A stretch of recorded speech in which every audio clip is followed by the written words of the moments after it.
10 വർഷങ്ങൾക്ക് മുമ്പാണ് ഒരു സംവിധാനം ചെയ്യണമെന്ന ആഗ്രഹത്തോടുകൂടി സ്ക്രിപ്റ്റ് പരിപാടിയിലേക്കൊക്കെ കടന്നത്.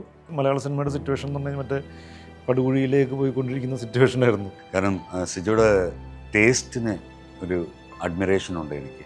താങ്കൾ തമിഴിലാണെങ്കിലും ഒക്കെ ഒത്തിരി ഡയറക്ടർമാരെ കണ്ടുപോയേക്കുന്ന ഒരാളാണ്. പക്ഷേ ഇദ്ദേഹത്തിൻ്റെ യാത്ര കേട്ട് കഴിഞ്ഞപ്പം ഇത്ര വർഷമായി ഇതിൻ്റെ പിന്നിൽ നടക്കുന്നു എന്ന് കേട്ട് കഴിഞ്ഞപ്പോൾ എന്താണ് തോന്നിയത്?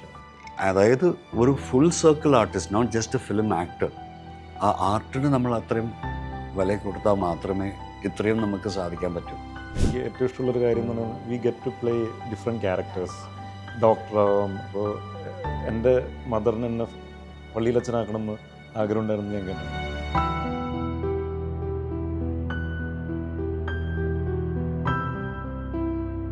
വേറൊരു ലോകം തന്നെ ഉണ്ട്. അവിടെ ഒരുപാട് സന്തോഷങ്ങളുണ്ട്. അവിടെ നിന്ന് കുറച്ചും ഒന്ന് എടുത്ത് ഒന്ന് കഴിക്കുക. You know, just take that inside. അതിൽ ഈ മുഖം കുറച്ചും കൂടി നല്ല പോലെ ദേഷ്യം കാണിക്കുന്നുണ്ട്.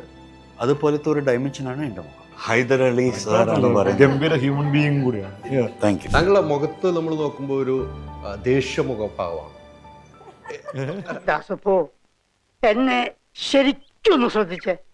എന്റെ പെരുമാറ്റത്തിൽ എന്തെങ്കിലും പന്തികളുണ്ടോന്ന്. സ്കൂൾ ആൻഡ് കോളേജ് ടൈമിൽ ഹൃദയ സംബന്ധമായിട്ടുള്ള കാര്യങ്ങളിലൊക്കെ അത് വേറെ ഹൃദയ സംബന്ധമായ കാര്യങ്ങളാണ്. അപ്പൊ 3 പ്രണയം ഉണ്ടായിരുന്നു. ആ പ്രണയം ഇപ്പൊ ഓർമ്മത്തിൽ നിൽക്കുന്നുണ്ടോ?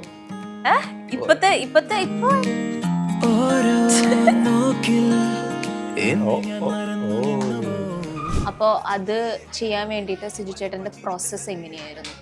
ആ ക്യാരക്ടറിലോട്ടൊക്കെ ആവാൻ വേണ്ടിയിട്ടുള്ള പ്രോസസ്സ്. ഞാനും ലാലേട്ടനൊക്കെ അങ്ങനെ